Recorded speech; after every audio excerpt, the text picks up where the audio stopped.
It is Saturday, March 15th, 2025. We're about halfway through the year, and we might have caught our stride. I know it's not as pretty as sweeping the board, but going 2-1 or 2 out of 3 every night or majority night is exactly where you want to be. You want to lay low with the profits, which we call the grind. We're going to grind it out, and then perfection, a sweep here, a sweep there.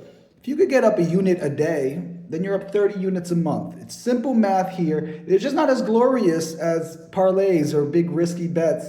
And in the great words of Warren Buffett, when LeBron James asked Warren Buffett, why don't everyone follow your method? He said, because no one wants to get rich slowly.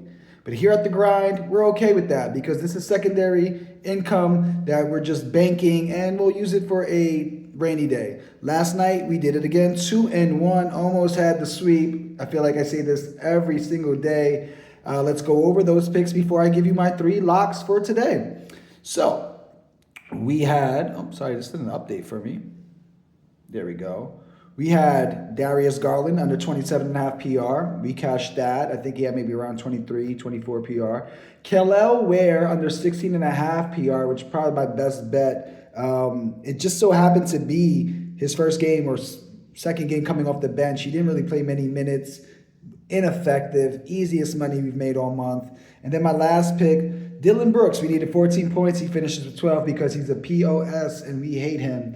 I don't like to use that word. We strongly dislike him, and that's what we get for that. So 2-1, we'll take the profits. We did it again, and let's do it one more time. If not, let's call it a sweep here. You know we're gonna start off with the fade. I'm fading Draymond Green. They're playing the Knicks today, but they're playing at Golden State. Draymond under 16.5 PR minus 130, averages 15.3 on the season, 19.6 of his last 10. Ever since they got Jimmy Butler, he's been grooving. But the Knicks allow the fewest rebounds per game in overall and second fewest rebounds per game to opposing power forwards or 6th fewest points per game to opposing power forwards. Not or, and. But if you want to talk about small ball and you want to consider Draymond Green a center, well then at the center position, the Knicks allow the 2nd fewest rebounds and the 4th fewest points per game to opposing centers. So they're actually better against centers than power forwards. I'm sorry, I'm moving the camera a lot because I have a fold phone and I have my notes on this side, but the camera's on this side, so I'm like trying to reach. Apologies. But this isn't our usual recording space, as you can tell. And then anyway, I don't like the matchup for Draymond Green. I don't like the OGs, the Mikal Bridges that'll switch off on them, and even Karl-Anthony Towns.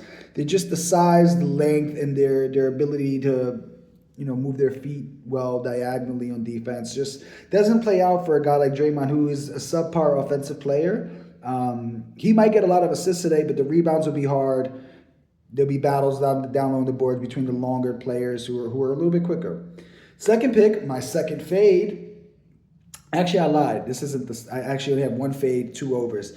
Van Vliet over 11.5 points, minus 125. He's averaging 14.2 in the season. They played the Bulls once so far this year. That was on November 17th. He had 28 points on 10 of 16 shooting. I think he shot like 5 or 6 from the free throw line. He had a couple of threes that game. Overall, very, very solid. And from my understanding, the Rockets scored like 140 points that game or something crazy. It was a very, very high scoring game, over 260 points, maybe 270. So we already know why, because Chicago loves the pace. And the Rockets have been known to fall into pace traps, is what I like to call them. They'll play at somebody else's pace because they got a lot of young guys who love to go up and down the court. Van Vliet, I guess he's a vet now, but to me, he seems like a young guy. And I just think there'll be some easy buckets. Last game, he had a tough matchup, didn't shoot well. The game prior, I think he had like 11 points. Shot much better, just didn't have the volume. He didn't really play much in February. Played a couple of games in March. So he's still getting his footwork. I'm worried about a back-to-back and minutes restriction, but we're only talking about 12 points here. Let's be freaking serious. And I think Van Vliet gets us there, which leads us to our third pick, which is the same game as our first pick, the Warriors versus the Knicks. I'm taking Karl-Anthony Towns over 23.5 points, minus 127. He averages 24.2 on the season, 21.2 last 10, so a little dip. Golden State allows the most points per game to opposing small power forwards. And then there's always that element of Jimmy Butler. Jimmy Butler and Cat used to be teammates in Minnesota. Ended terribly, as do most Jimmy Butler situations. And Karl-Anthony Towns was one of the people he called out. He pretty much called him soft. And I'll be honest with you, Karl-Anthony Towns always seems soft to me. This year for the Knicks, he is not looking soft. If you watch basketball, he's in there battling for the boards. He's screaming, he's throwing bows, and I like it. And I think he wants to show Jimmy, he still has that in his chest. He wants to show Jimmy that he's not soft.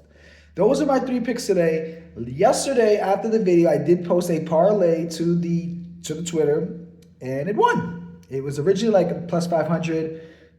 Somebody didn't play, and it knocked down to like I think plus 240, maybe three something. I can't really remember, but all I know is we got free money there on a 3-leg that turned 2 legs. So I'll probably do it again. I don't know what we do. I'm looking at Van Vliet over 2.5 threes. It's like plus 140. I might throw that in there and try to add 2 more.